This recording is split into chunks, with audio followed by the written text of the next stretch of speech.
Mais uma vez, graça e paz, queridos irmãos. Nós queremos louvar a Deus pela oportunidade de estar entre os irmãos e poder falar alguma coisa da parte do Senhor nosso Deus. Somos gratos ao Senhor por isso.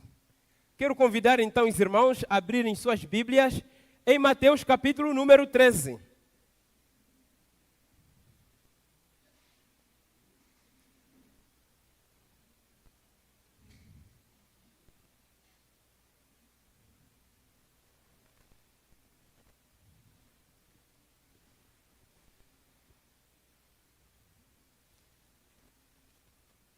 Mateus capítulo número 13, e nós queremos então dar continuidade a este assunto das parábolas, falando sobre as parábolas do Senhor Jesus.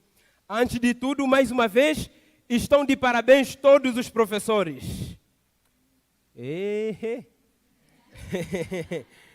Feliz Dia dos Professores, amém? Isso. Damos graças a Deus pela existência dos professores. Professores são necessários, não é isso?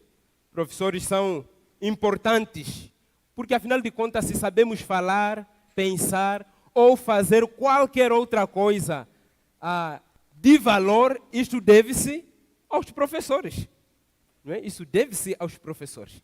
Alguém nos ensinou, né? E somos gratos pela existência dos professores, até porque não é possível nós pensarmos a existência de uma sociedade sem professores. Não é possível pensarmos a continuidade da existência de uma sociedade sem professores. Professores são necessários, professores são importantes. Professores, eles devem ser estimados, devem ser colocados em alta estima e relevância, devem ser extremamente considerados. Professores são importantes em cada sociedade. Tanto é que não é por acaso, queridos irmãos, que a palavra professor e a palavra profissão têm a mesma raiz, né? Exatamente para dizer que todas as demais profissões e realizações humanas, para o bom do seu funcionamento, elas dependem, estão atreladas ao bom exercício do magistério dos professores, amém? Tendo dito isso, já dá para entrar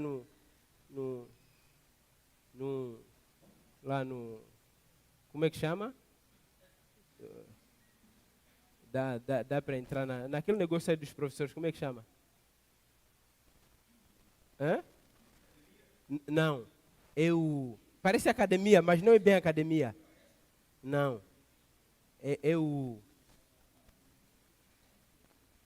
Chama-se... Não, pedagogia não. Está pairando aqui no ar, na minha mente. Não, aquela organização dos professores, como é que chama? No sindicato. O sindicato. Já dá para entrar no sindicato depois disso. Yeah. Mas professores são importantes, queridos irmãos. É isso que nós queremos dizer. Professores são importantes. E nós lá na África usamos uma palavra, diz assim que os cães de ontem não podem caçar os coelhos de hoje. Não é? Isso é exatamente para falar sobre a necessidade de você estar se aprimorando sempre. Quer dizer, que bons professores, eles são, acima de tudo, bons alunos.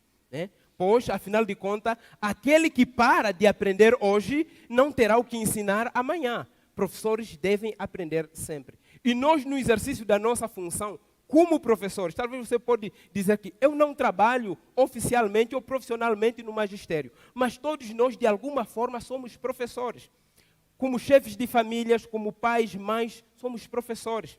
E como cristãos, nós também somos professores, pois nós recebemos da parte de Deus a grande missão de ensinar o mundo o caminho da justiça.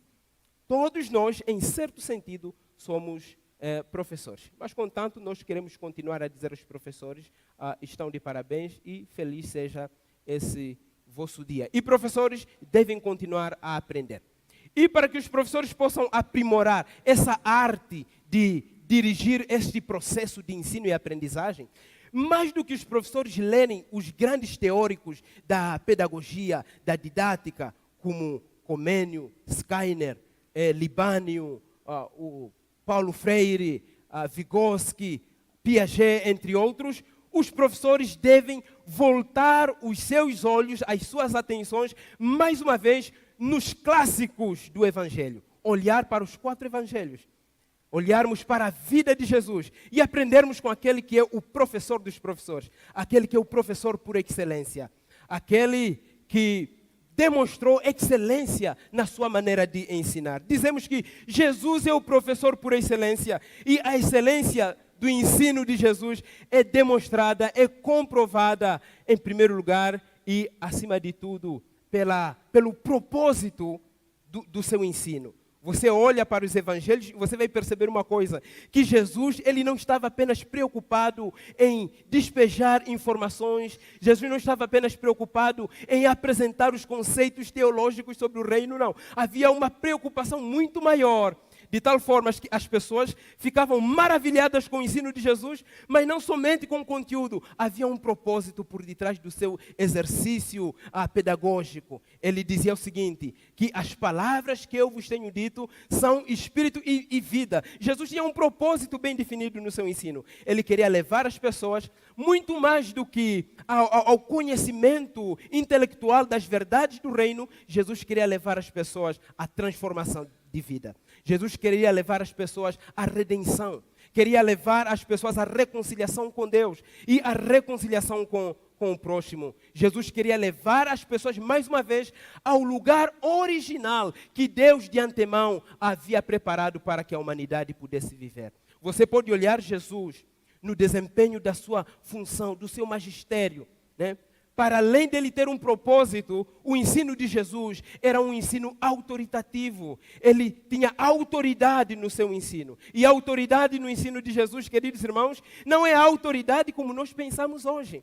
Hoje nós pensamos a autoridade na imponência da voz. Nós pensamos na autoridade como falando do uso de recursos retóricos e oratórios. Não, a autoridade de Jesus vai muito além do que isso.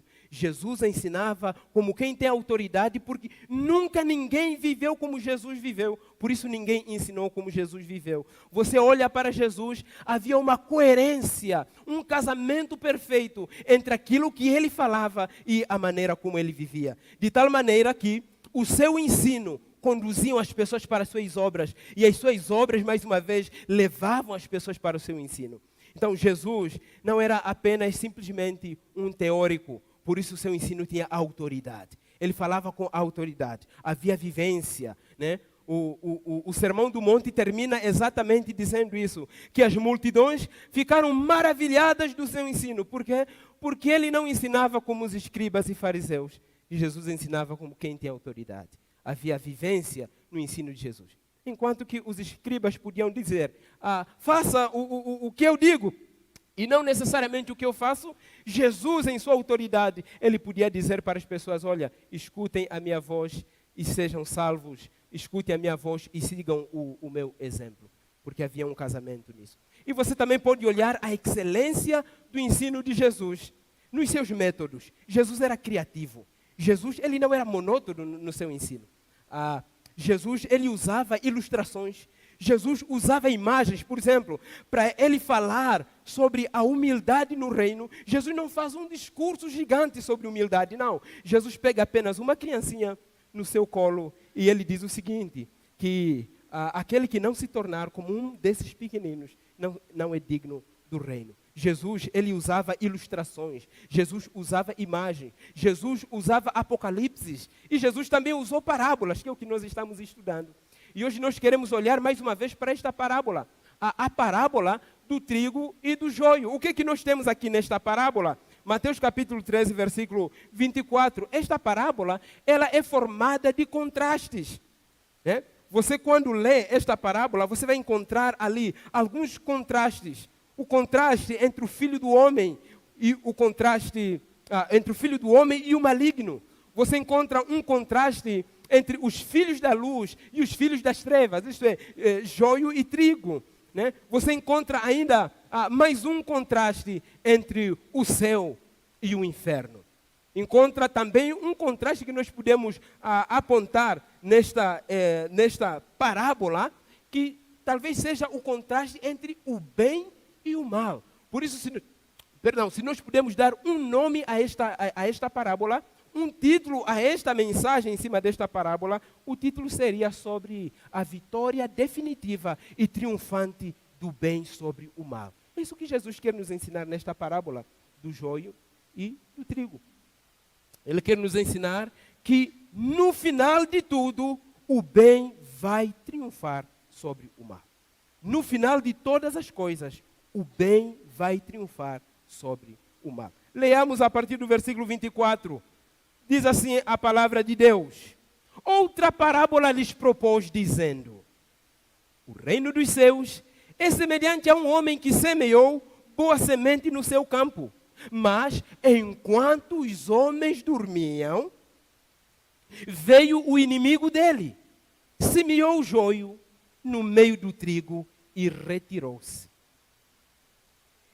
E quando a erva cresceu e produziu fruto, apareceu também o joio. Então, vindo os servos do dono da casa, lhe disseram: Senhor, não semeaste boa semente no teu campo? De onde vem, pois, o joio? Ele, porém, lhes respondeu: um inimigo fez isto. Um inimigo fez isso. Mas os servos lhe perguntaram: queres que vamos e arranquemos o joio?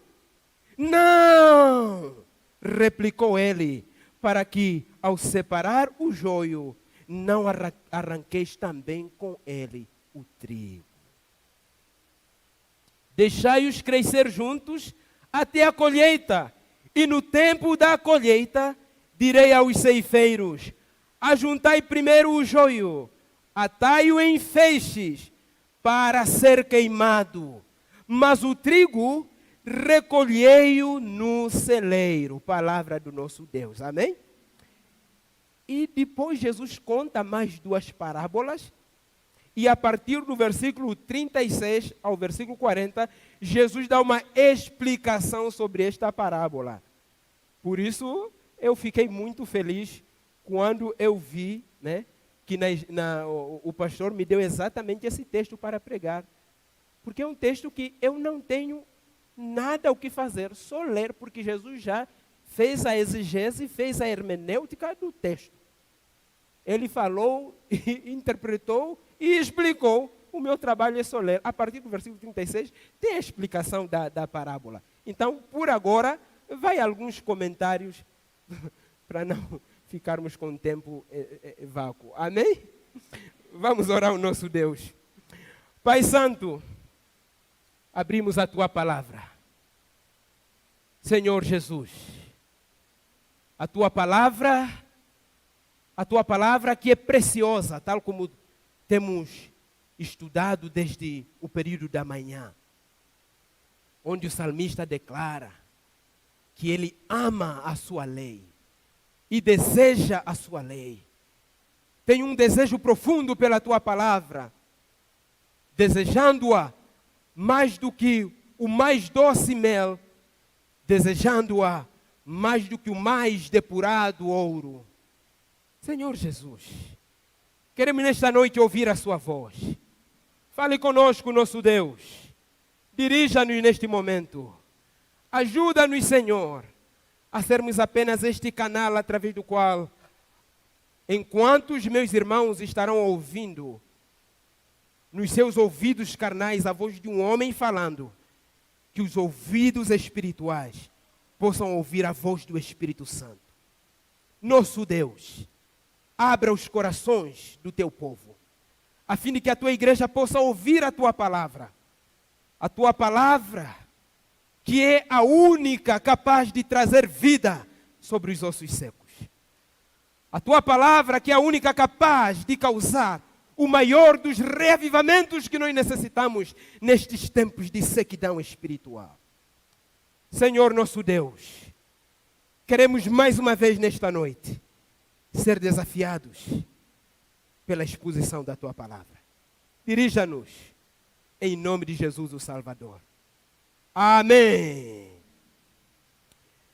Meus irmãos, Jesus, ou melhor, Mateus começa dizendo que Jesus contou outra parábola, exatamente para dizer que anteriormente ele já havia contado uma parábola.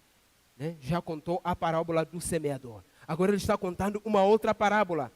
Mas ele continua dizendo que há uma diferença nessas duas parábolas. E ele segue dizendo que a diferença nestas parábolas é que esta está ilustrando o reino de Deus. Está fazendo uma ilustração do que é o reino de Deus. E é interessante que ele vai dizer, o reino de Deus é semelhante a... Mateus, ele usa o reino dos céus, aqui neste versículo que nós estamos lendo. Mas se você ler em outros versículos, ele vai usar reino de Deus.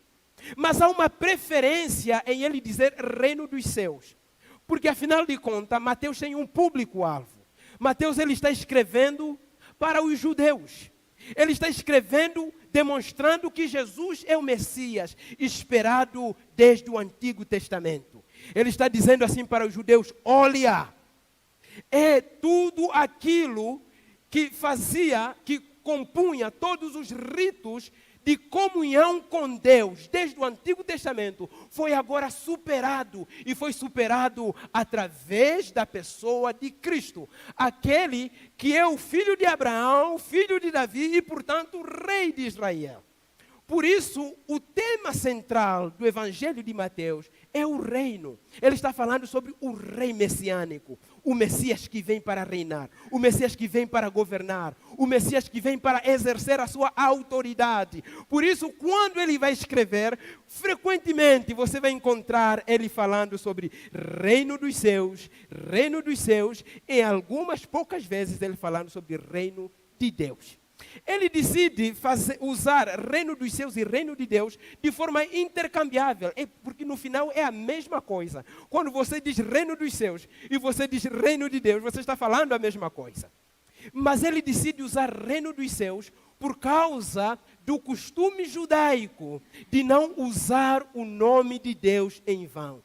Então Mateus, exercendo o respeito com a perspectiva piedosa dos seus ouvintes, ele decide Deus em vez de reino de Deus. Então ele está dizendo que o nosso Deus, ele tem um reino. Se ele tem um reino é porque ele é de facto um rei. O Antigo Testamento vai anunciar que está chegando um reino. Todo o Antigo Testamento, as profecias apontam que há de chegar um reino. E com este reino, um rei. E o Novo Testamento vai demonstrar que o reino chegou. Este reino foi inaugurado na primeira vinda do Senhor Jesus. João Batista já pregou, olha, arrependei-vos, porque está próximo o reino dos céus. E Jesus também chegou dizendo, olha, arrependei-vos, porque chegou o reino. A primeira vinda do Senhor Jesus, ela então marca a inauguração do reino de Deus neste mundo. O reino foi inaugurado. O reino de Deus já está entre nós. O nosso Cristo, ele reina. É verdade. Ele ainda não inaugurou, não estabeleceu este reino de forma absoluta. Este reino já está entre nós de forma inaugural e parcial, mas há de chegar um tempo, tal como nós lemos no último versículo, versículo 30, que este reino será então consumado. Este reino virá em glória e estará estabelecido para todo o sempre. Então, Mateus está dizendo, olha, Cristo tem um reino, porque ele é um rei. E o reino de Deus, o apóstolo Paulo nos ajuda a entender. Ele diz que o reino de Deus, ele não se refere à comida ou à bebida. O reino de Deus é sobre paz. O reino de Deus é sobre alegria no Espírito. Ele fala que este reino é sobre paz, porque é exatamente esta mensagem do reino. É uma mensagem de paz. O que significa entrar no reino? Entrar no reino significa sair de um relacionamento bélico com Deus e com o próximo e entrar num relacionamento de paz. O que significa entrar no reino? Entrar no reino é sair de uma mudança de inimigo de Deus para amigo de Deus. Por isso, o reino de Deus não é comida, não é bebida. O reino de Deus é paz. E estão dentro deste reino todos aqueles que já entregaram as suas vidas ao Senhor Jesus. todos aqueles que já renderam suas vidas a Cristo, são membros deste reino, pertencem a este reino. Aqueles que olharam para a cruz e reconheceram a Cristo Jesus como único e suficiente Salvador. Portanto, queridos irmãos, todos aqueles que ainda não são salvos, não são parte do reino de Deus. Não são cidadãos do reino de Deus. Para ser cidadão do reino de Deus, não tem alternativas. Para ser cidadão do reino de Deus, só tem uma maneira, só tem um caminho, que é o novo nascimento. Não nos tornamos cidadãos deste reino através de abraçarmos a igreja. Não nos tornamos cidadãos deste reino através de estarmos no rol de membros. Atenção, você deve fazer o recadastramento de novos membros. Nós devemos recadastrar.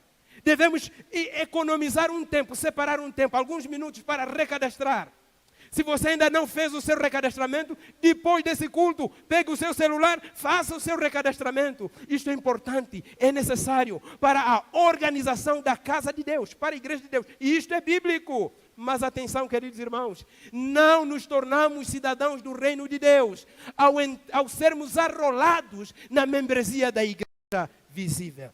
Somente são membros do reino de Deus aqueles que, reconhecendo que são pecadores, aqueles que olharam para as mazelas do seu coração, aqueles que olharam para a podridão da sua alma, aqueles que olharam para o seu histórico de vida e entenderam o seguinte, que não há nenhuma outra forma de autorredimirem-se e abandonaram toda maneira de tentar salvar-se a si mesmo pela justiça, pela autopiedade, pelo legalismo, e encontraram a suficiência da redenção em Cristo. Somente estes são cidadãos do reino. Nesta noite, você já é um cidadão deste reino de Deus? Você está neste reino dos seus?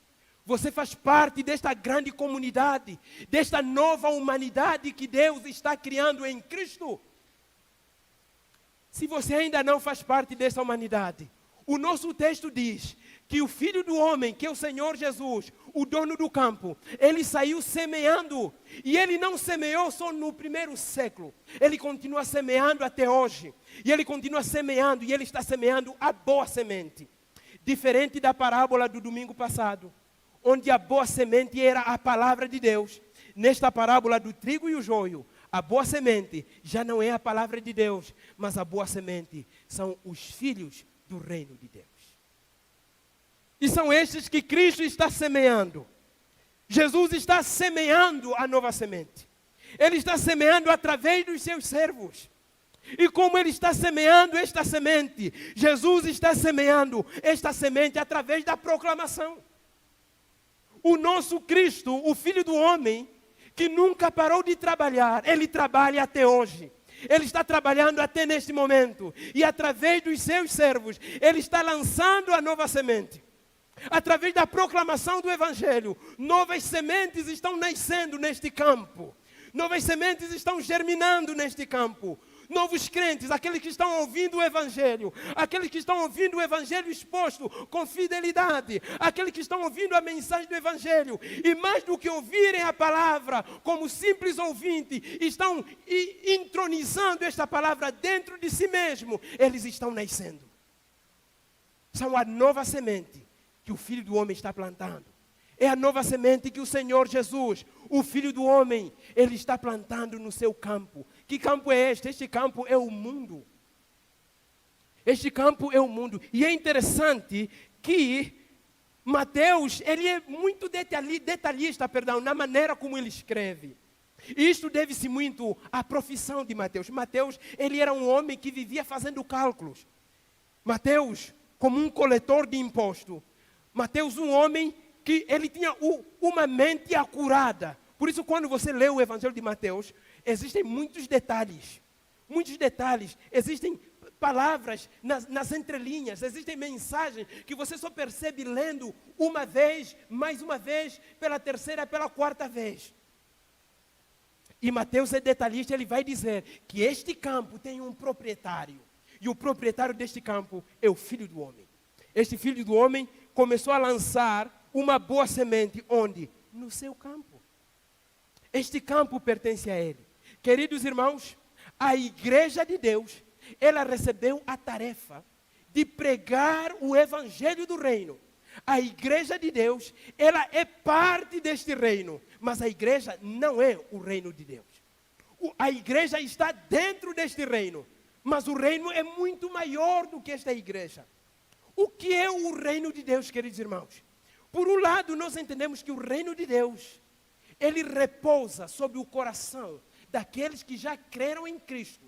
O reino de Deus é esta comunidade dos salvos, esta comunidade dos crentes, esta comunidade daqueles que foram redimidos. Mas o reino de Deus, queridos irmãos, é toda a extensão terrestrial sobre a qual o Senhor Jesus exerce a sua autoridade.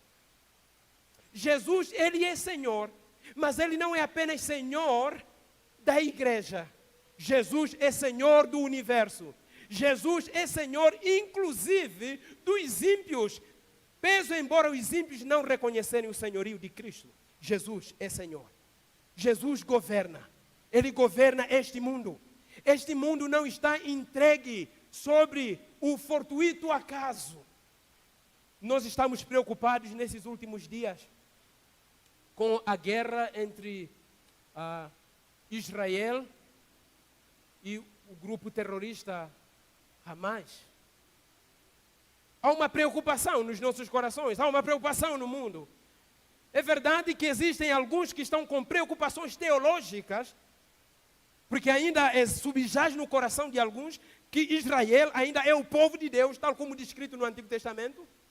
Mas essa é uma maneira, eu queria dizer equivocada, mas eu pensei no irmão, eu não vou criar problema agora.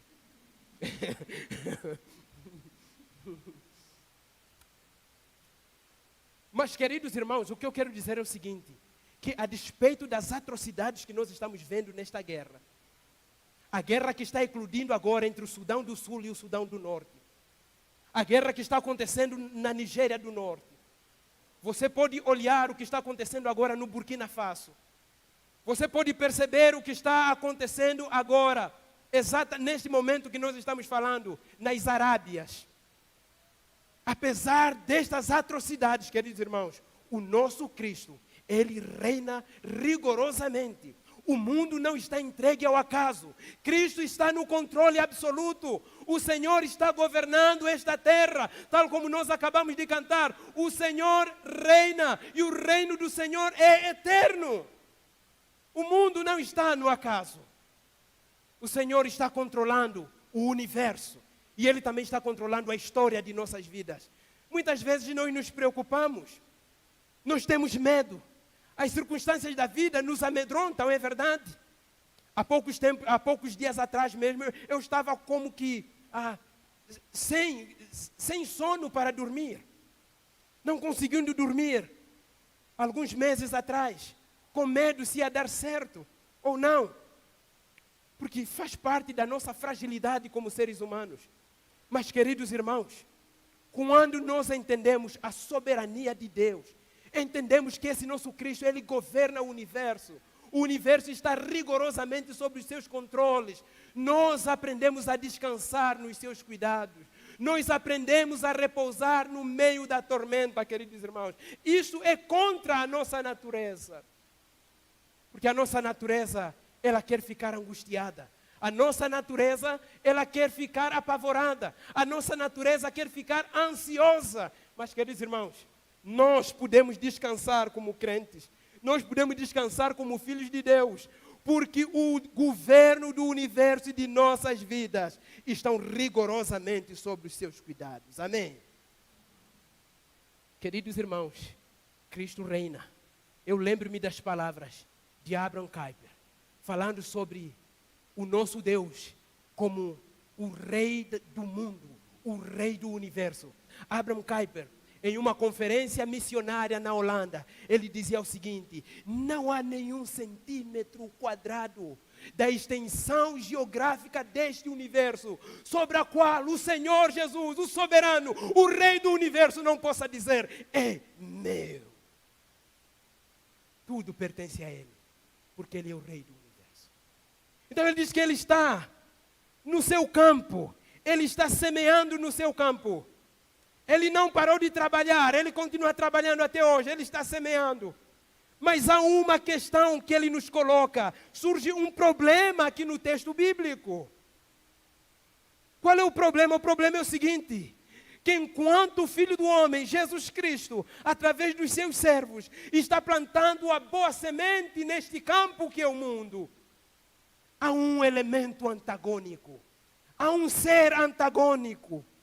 Ele diz que enquanto os homens dormiam, e veio o inimigo dele. Eu não sei o que é este sono dos homens. Se é o sono dos servos de Deus, se é a nossa apatia espiritual como servos de Deus, se é a nossa letargia espiritual como servos de Deus, se é a nossa falta de vivacidade espiritual, se é a nossa falta de vigilância sobre os campos do Senhor, se é a nossa falta de atividade ali nos campos do Senhor. O texto não fala sobre isso, e talvez esse é um elemento irrelevante, porque quando Jesus explica a parábola, ele não fala nada sobre isso. Mas ele diz o seguinte, que enquanto esses homens dormiam, veio o inimigo dele. Há um elemento antagônico, e se você olhar na explicação, Jesus vai dizer que esse inimigo tem um nome. O nome deste inimigo é diabo, adversário, Satanás, Belzebu, Apolião, a antiga serpente. A Bíblia dá vários nomes para ele. Há um inimigo, ele fala sobre a realidade do diabo. O diabo existe, queridos irmãos, a existência do diabo é real. Algumas pessoas mataram o diabo do seu vocabulário. Algumas pessoas excluíram o diabo do seu vocabulário. Dizem que não, o diabo não existe. O diabo é uma criação. Inclusive, eu tenho um professor, ele escreveu um livro sobre o diabo. E a conclusão do seu livro, ele disse o seguinte, que o diabo é uma invenção da Idade Média. Foi assim que ele encerrou o seu livro. Um livro muito interessante. E eu fiz uma resenha desse livro, me trouxe já grandes problemas. Alguns mataram o diabo do seu vocabulário, mas Jesus, ele está nos falando, há um inimigo. Jesus está dizendo que há um inimigo.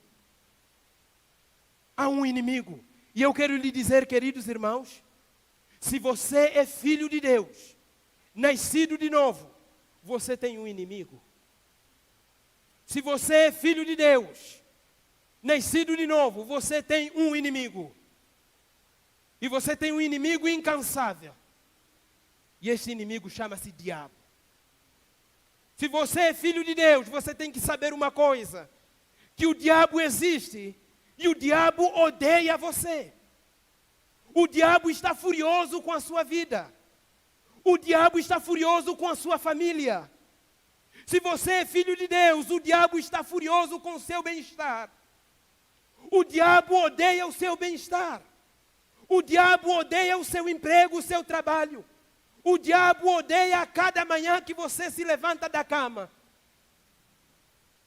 Se você é filho de Deus, quero lhe dar uma notícia. O diabo está a cada instante investindo contra você para tirar a sua vida, para matar você.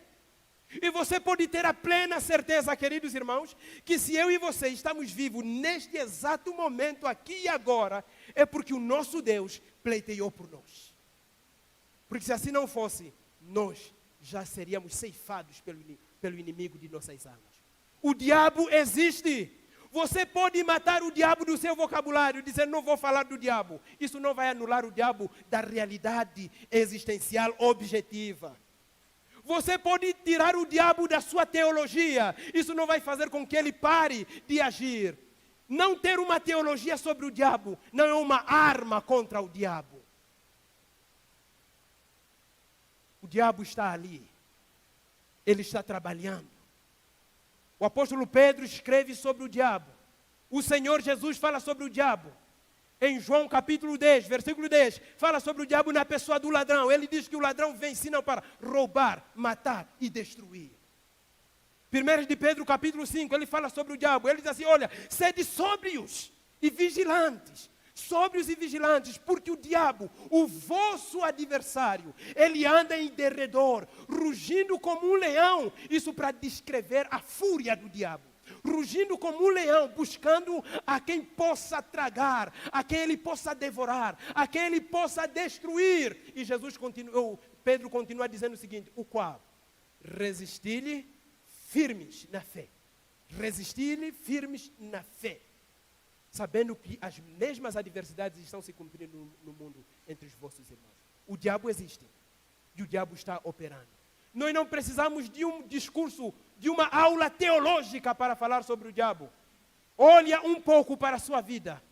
Olhe um pouco para a sua família e você verá a atuação do diabo.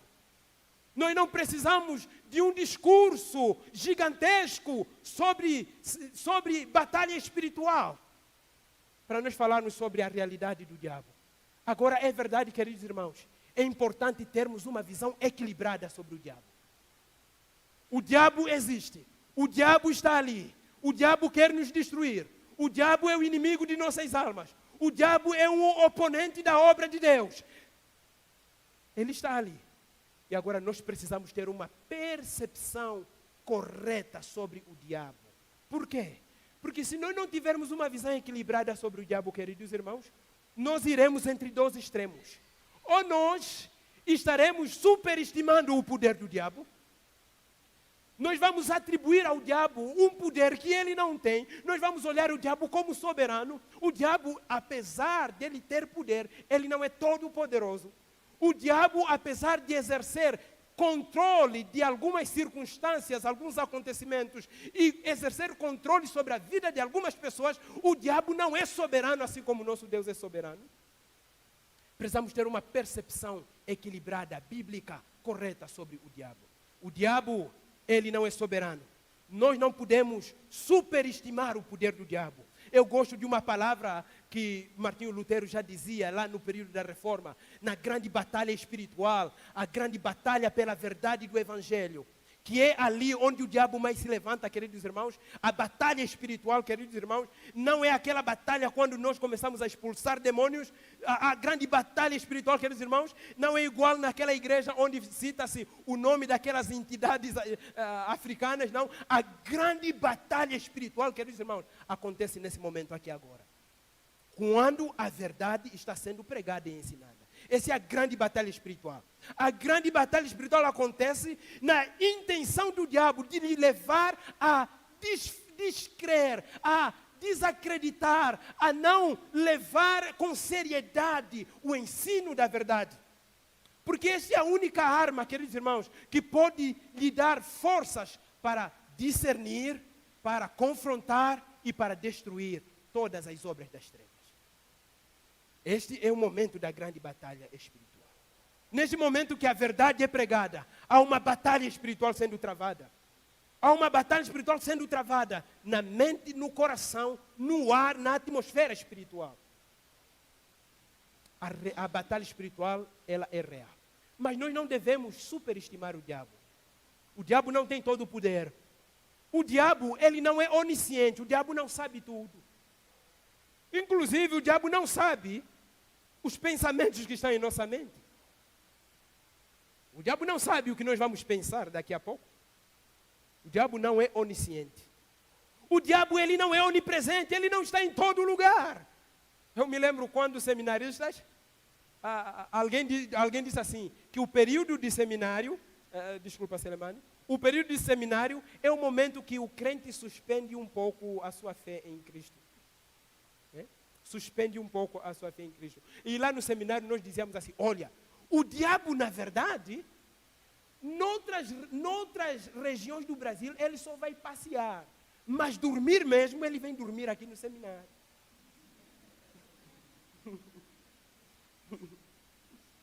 Mas o diabo, ele não é onipresente. O diabo não está em todo lugar. Mas o diabo tem um grande exército. Ele tem um grande exército. Um exército de anjos caídos, que nós os chamamos biblicamente de demônios. E neste exato momento que nós estamos falando, existem demônios aqui neste lugar. Existem demônios. E você pode dizer assim, demônios no culto? Na congregação dos santos? Sim, demônios. E se bobear, quem sabe o próprio diabo está entre nós. Não devemos subestimar o poder do diabo. Não devemos subestimar o poder do diabo. Em primeiro lugar, nós não devemos superestimar. Superestimar o poder do diabo é o quê? É dar um poder ao diabo que ele não tem. Não. O diabo, ele tem um poder, mas ele não tem todo o poder. Então, se por um lado nós não devemos superestimar o poder do diabo, não devemos atribuir poder que ele não possui, também nós não devemos, então, subestimá-lo. Não devemos subestimar o diabo. Ele não tem todo o poder, sim, mas ele tem algum poder. Ele é capaz de fazer algumas coisas. Ele não faz todas as coisas, mas ele faz algumas coisas. O diabo, ele não tem todo o poder, ele não tem autonomia, ele não age por si mesmo. O diabo não tem soberania no sentido de que quando ele quer, quando ele decide, vai agir, não. Porque afinal de contas, como dizia Martinho Lutero, o diabo é antes de tudo o diabo de Deus. Para dizer que o diabo é como um cachorrinho cuja coleira está nas mãos de Deus. Para dizer que o diabo, ele tem poder para agir, mas a sua ação só vai até onde Deus permite. Até onde Deus permite. Uma das maiores ilustrações é a grande história de Jó. Que diabo agiu na vida de Jó, em primeiro lugar, por permissão divina. Se Deus não permitisse, o diabo não agiria. Então, queridos irmãos, devemos evitar estes dois erros. Não devemos superestimar o poder do diabo. E segundo, nós não devemos subestimar o poder do diabo. O diabo existe, ele está ali e ele está operando. Ele está agindo. E ele diz que ele agiu ali nos campos do Senhor. Ele veio nos campos do Senhor. Enquanto o Senhor está semeando a boa semente, o diabo chegou e também semeou o joio nos campos do Senhor. Então nós olhamos aqui duas sementes nos campos do Senhor. A boa semente e a péssima semente. O trigo e o joio, eles compartilhando o mesmo espaço geográfico. Isso nos fala um pouco, queridos irmãos, sobre a realidade do mundo que nós vivemos hoje. A população que nós vivemos no mundo hoje.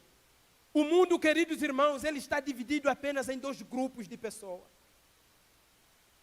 No mundo nós encontramos apenas dois grupos de pessoas, queridos irmãos. Este grupo de pessoas não é os ricos e os pobres, não. Este grupo de pessoas não é sobre os alfabetizados e os não alfabetizados.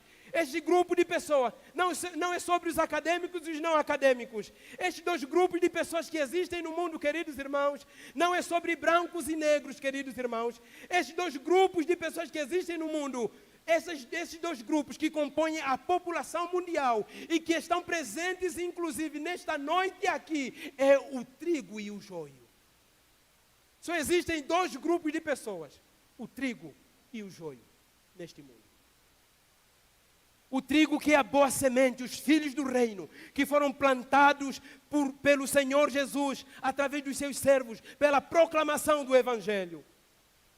E existem também o joio que é plantado pelo maligno, o joio que é plantado pelo diabo, o joio que é plantado pelo adversário. E estes dois grupos de pessoas estão presentes no mundo. Talvez você pergunte, por que o ambiente em que você trabalha é tão hostil?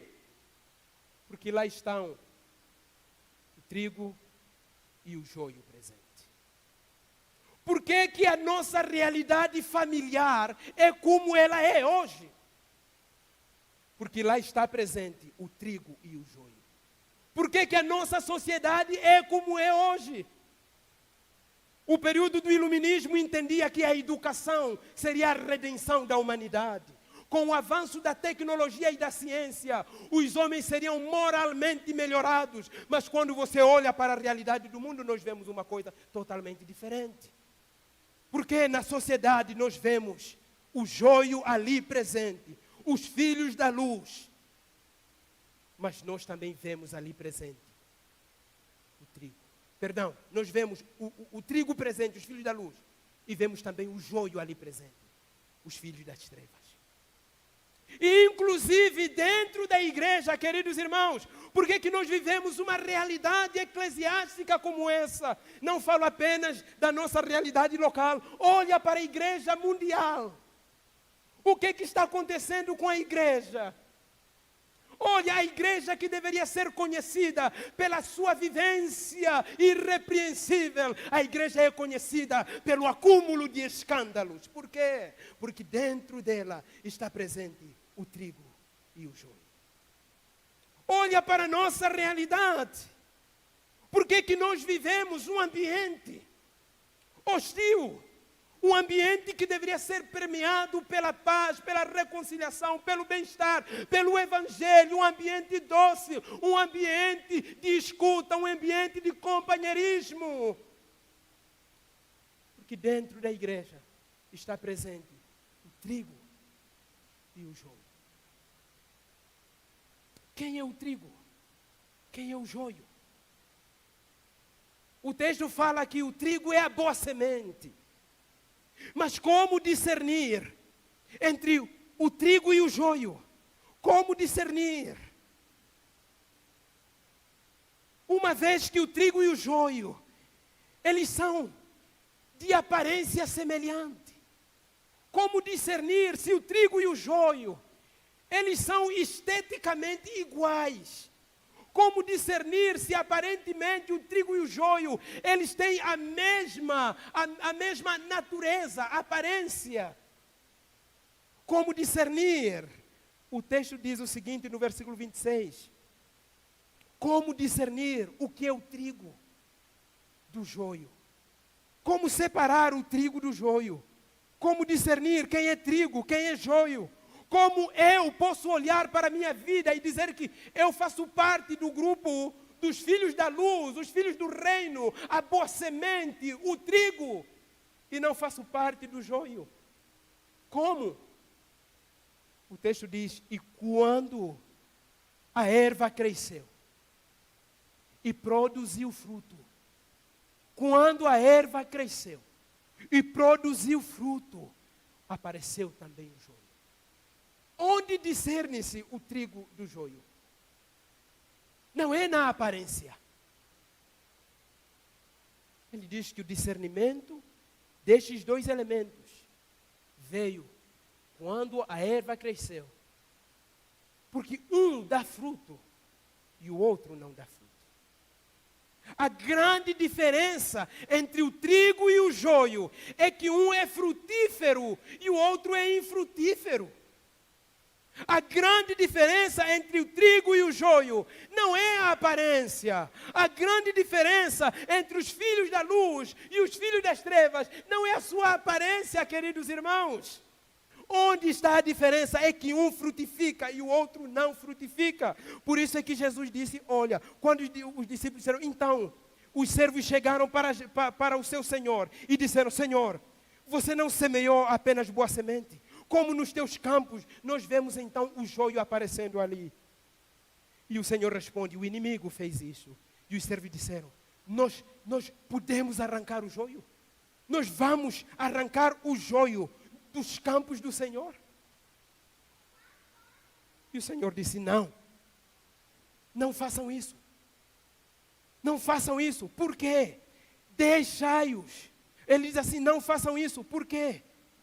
Porque para que ao separar o joio, não arranqueis também com ele o trigo. Porque eles são muito parecidos. Vocês vão confundir.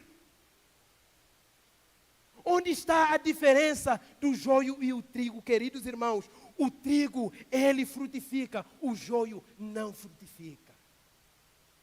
Olhemos para o mundo, olhemos para a sociedade, como nós vamos discernir o trigo do joio? Olhemos para nós, todos nós somos crentes, estamos aqui, aleluia, graças a Deus, louvando ao Senhor. Mas como nós sabemos que nós somos crentes, afinal de contas? Como nós sabemos que nós nascemos de novo de facto? Como nós sabemos que nós passamos pela experiência do novo nascimento? Como nós sabemos que a nossa experiência de comunidade eclesiástica não é apenas o simples adotar de uma cultura evangélica?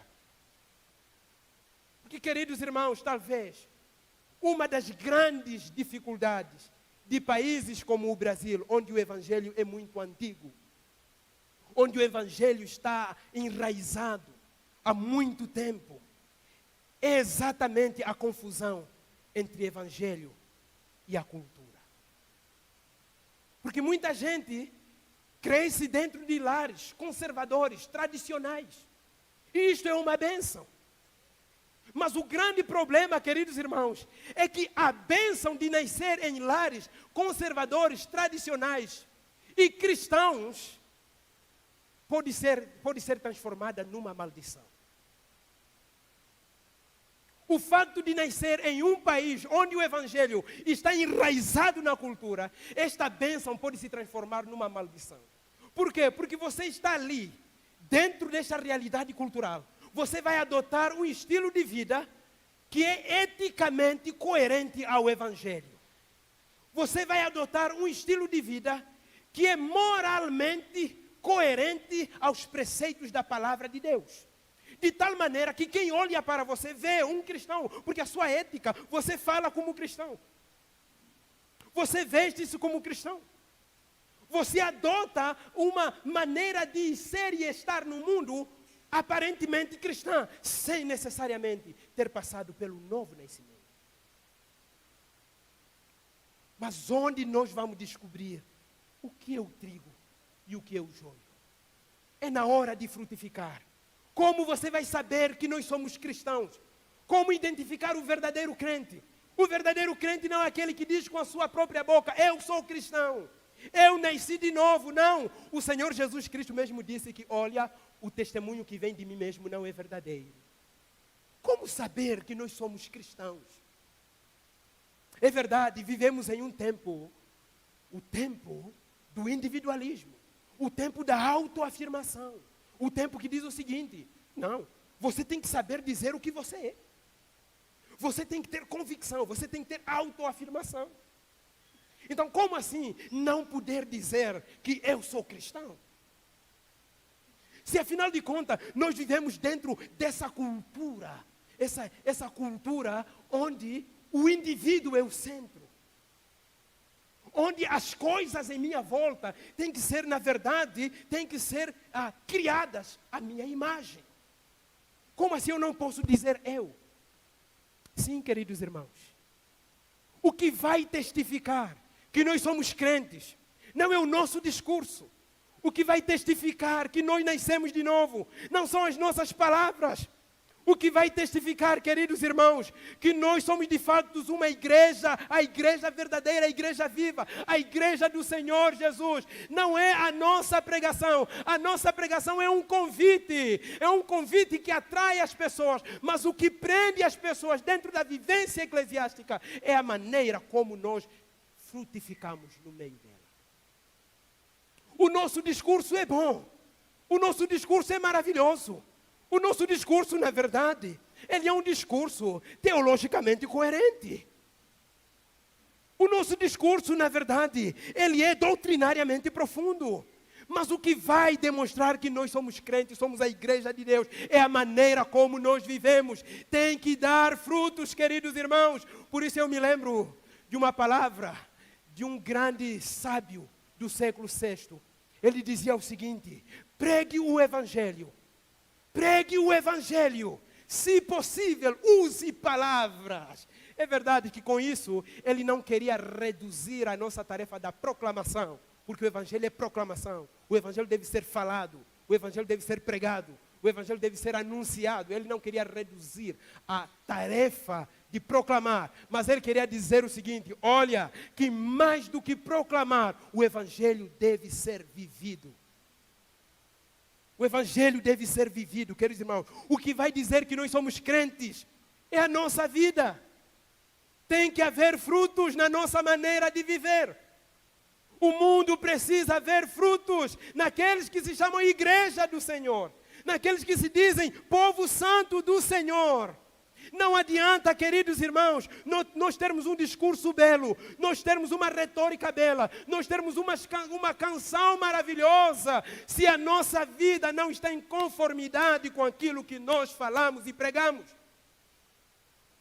O Evangelho é vida, queridos irmãos. O Evangelho são obras, são factos. Muitas vezes nós somos incoerentes.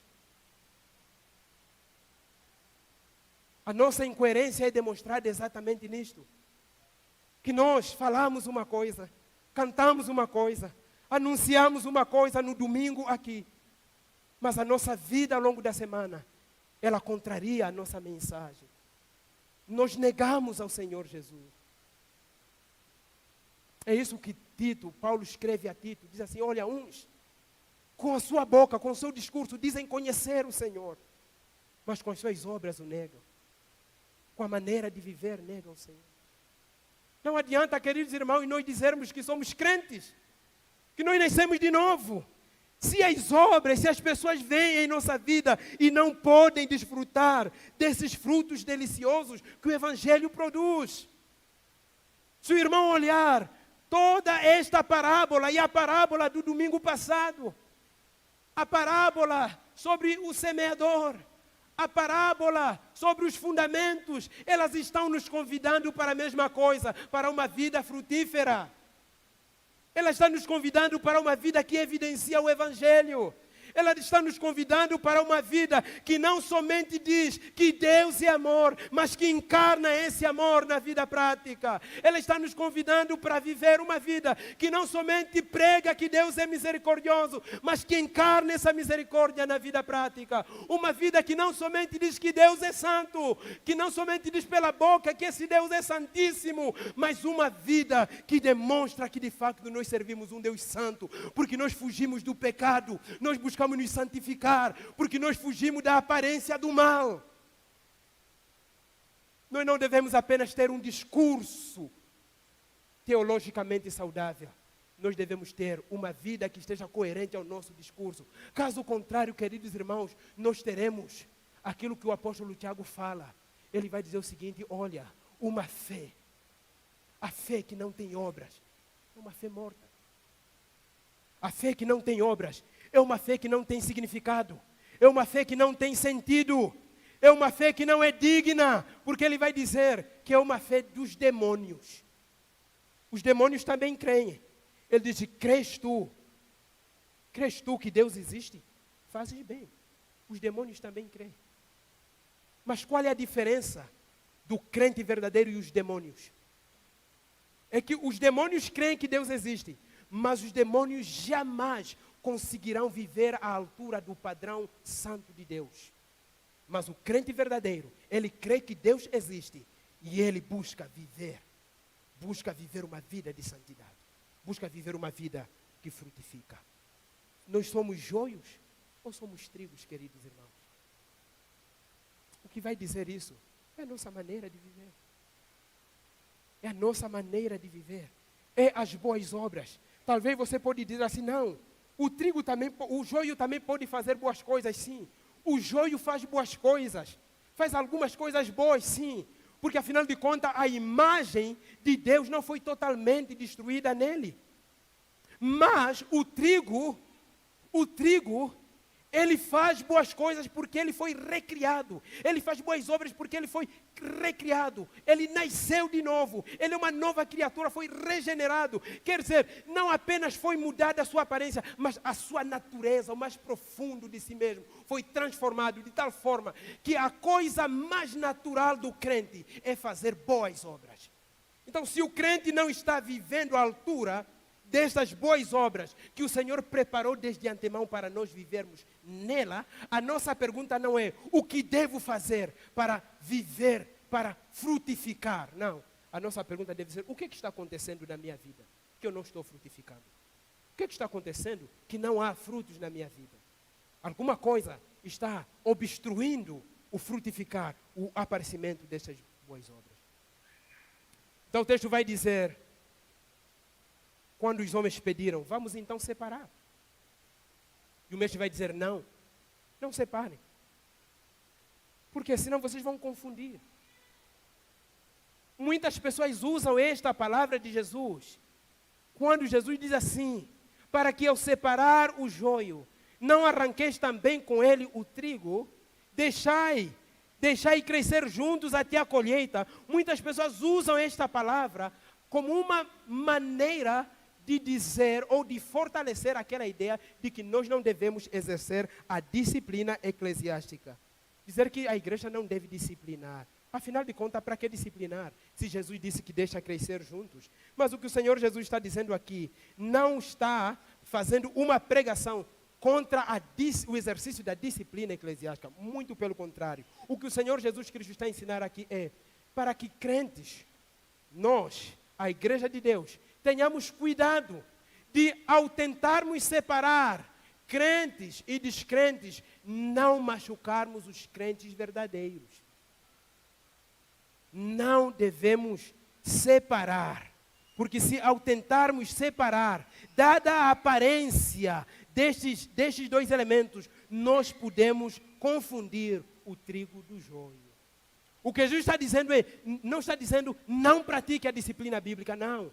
A disciplina deve ser praticada. A disciplina educativa, formativa. Esta que está acontecendo quando pregamos o Evangelho. Mas também esta disciplina que vem para reeducar o crente faltoso, o crente que se em algum momento da sua caminhada cristã, ele cai em um pecado escandaloso. Esse crente não pode ser excluído da igreja. Esse crente não pode ser abusado, como em muitas igrejas acontece, usando a doutrina da disciplina bíblica para abusar dos crentes dentro da igreja. Dizer, já que pecou, risca da igreja. Já que pecou, expulsa da igreja. Já que pecou, não pode mais e tal e tal. Não, nós não devemos usar a doutrina da disciplina bíblica para abusarmos dos crentes. Muito pelo contrário, essa doutrina, ela deve ser usada para nós ajudarmos uns aos outros a vivermos uma vida para a glória de Deus.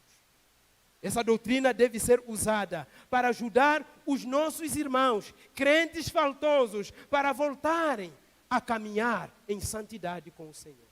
É isso que ele está dizendo. O que ele não está dizendo é que não discipline. Não é isso. Ele só está dizendo o seguinte, olha, muito cuidado, não faça isso.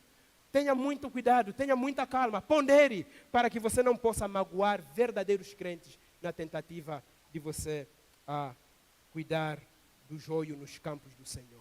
E ele termina a dizer o seguinte, olha, deixa crescer juntos. Deixa crescer juntos. Olha para a sociedade como está.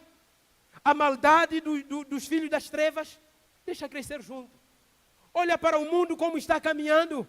A maldade dos filhos das trevas. Deixa crescer juntos. Porque afinal de contas, a maldade não será eterna. O mal que está sendo feito neste mundo não será eterno. Tem um dia determinado pelo Senhor. A Bíblia diz, olha, deixa crescer junto. E no tempo da colheita, haverá o tempo da colheita. Jesus está falando sobre a consumação dos séculos. Está levando os nossos olhos para a escatologia. Está elevando os nossos olhos para o final dos tempos. Deus está dizendo assim, olha, isso não vai continuar assim.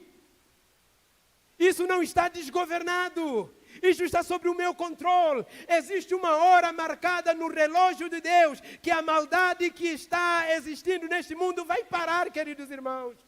Existe uma hora, queridos irmãos, que toda injustiça que paira sobre as nações vai conhecer o seu fim. Esta hora foi determinada pelo Senhor Jesus, que é o tempo da colheita. E o Senhor diz que no tempo da colheita, Ele vai dizer aos ceifeiros, aos seus anjos, olha, ajuntai. Ele vai dizer, ajuntai primeiro o joio. Em primeiro lugar, vamos separar o joio. Naquele dia, queridos irmãos, Jesus vai ajuntar o joio. Quem é o joio? Na explicação ele vai dizer, são aqueles que praticam a iniquidade, são aqueles que causam escândalo. Os joios são aqueles que não querem viver de acordo com a lei do Senhor. Os joios são aqueles que não querem viver em conformidade com a palavra do Senhor. Os joios são aqueles que não querem viver em conformidade com os estatutos do Senhor. Os joios são aqueles que vivem a vida como se não existisse Deus. Vai chegar um dia, queridos irmãos, a Bíblia diz que o Senhor vai ajuntar, todo o joio será juntado, um grande atado de joio, os filhos das trevas, aqueles que não creram em Cristo Jesus, aqueles que ignoraram a palavra de Deus, aqueles enquanto o Evangelho era pregado, eles não deram ouvidos à mensagem do Evangelho, eles serão ajuntados, um grande atado de ímpios, e eles serão lançados no fogo. E Jesus na explicação vai dizer que é no fogo, vai ser lançado aí no inferno, onde há choros e rangeres de dentes. Queridos irmãos, o inferno é real e é para lá onde estão caminhando aqueles que não têm Jesus. Você conhece alguém que não tem Cristo? Ele está caminhando a passos largos para o inferno. E se você não tem Cristo, você está aqui nesta noite. Se você está cantando louvores, se você está pregando sem Jesus, você está indo para o inferno dando glórias a Deus. Você precisa de Jesus. Naquele dia, os ímpios serão atados, os ímpios serão recolhidos e serão lançados no inferno. E lá não haverá mais escolha. Lá não haverá segunda chance, como prega a doutrina do purgatório católico, não, queridos irmãos. Lá não haverá um recurso, lá não haverá uma outra segunda chance para a redenção. O tempo da redenção é hoje. Enquanto os nossos ouvidos e enquanto a nossa boca pode confessar e enquanto o nosso coração pode crer, o dia de ouvir o Evangelho e crer em Cristo é agora. Eu não sei como você veio aqui nesta noite. Eu não sei se você já entregou a sua vida ao Senhor Jesus. Eu não sei se você já olhou para a cruz e disse: sim, Senhor, eu reconheço que sou pecador. Eu reconheço que o Senhor morreu nesta cruz para a minha redenção. Eu rendo a minha vida e o meu coração a Ti. Eu não sei se você já confessou a Cristo como teu único e suficiente Salvador. Se você ainda não fez, querido irmão, esta noite é a noite da visitação, é a noite da redenção, é a noite de receber Jesus, é a noite de crer em Cristo Jesus, meus queridos irmãos.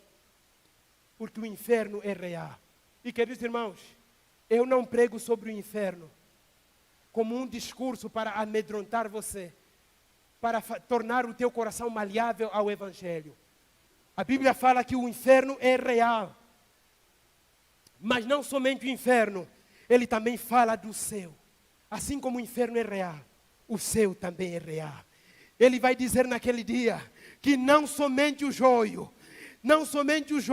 mas também o trigo. O trigo também será recolhido naquele dia. Os filhos da luz, os filhos de Deus, aqueles que creram em Cristo, os salvos, queridos irmãos, naquele dia, eles ouvirão um grande chamado do Senhor, grandes e pequenos, gentes, crentes que creram no Senhor Jesus, de todos os povos, de todas as tribos, de todas as raças, de todas as línguas, de todas as nações, todos eles serão colocados no grande celeiro, as mansões celestiais, o céu, queridos irmãos, o céu é real, porque a Bíblia assim o diz, queridos irmãos, e é para lá onde vão aqueles que creram no Senhor Jesus. Meu querido irmão, nesta noite, eu estou lhe pregando uma coisa, uma notícia para você. Para você que ainda não creu em Cristo, quero lhe dizer o seguinte: existe algo muito pior do que estar morto. A morte não é o fim de tudo. Depois da morte não virá um grande vazio. Depois da morte não virá um grande aniquilacionismo, como pregam os adventistas. Depois da morte virá o inferno. E o inferno é muito pior do que a morte. Mas também, queridos irmãos, existe uma boa nova, uma boa notícia. Que existe algo muito melhor. Existe algo muito mais precioso do que a prosperidade humana. Existe algo muito mais precioso do que o bem-estar que nós podemos experimentar no mundo aqui agora. Existe algo que vale infinitamente muito mais do que tudo aquilo que pode nos dar o conforto no mundo aqui agora. E isto chama-se o céu. E é para lá que vão aqueles que creram em Cristo Jesus. Se você já creu em Cristo, você está indo para o céu. Ou melhor, uma parte de você já está no céu. E se você não creu em Cristo ainda, você está a passos largos para o inferno. E melhor, uma parte de você já está experimentando o inferno. E nesta noite, você pode ser salvo. Nesta noite, você pode ser redimido desta condenação eterna. Nesta noite, você pode fazer parte daquela boa semente que o Senhor Jesus continua plantando no seu campo até hoje. Você já creu em Cristo Jesus? Se ainda não, você pode fazer isso hoje. Você pode sair daqui deste culto salvo, redimido. Para você que já creu no Senhor Jesus, o meu apelo é continue firme. Apesar das adversidades, apesar das dificuldades, está chegando aquele dia, e este dia está bem perto, em que nós ouviremos o nosso Cristo dizendo: servo bom e fiel, entre na alegria do Senhor. Que o nosso Deus possa nos abençoar. Amém? Servo sofredor, a luz do mundo, promessa viva que se cumpriu, palavra que nos leva das trevas à luz, a escuridão não venceu.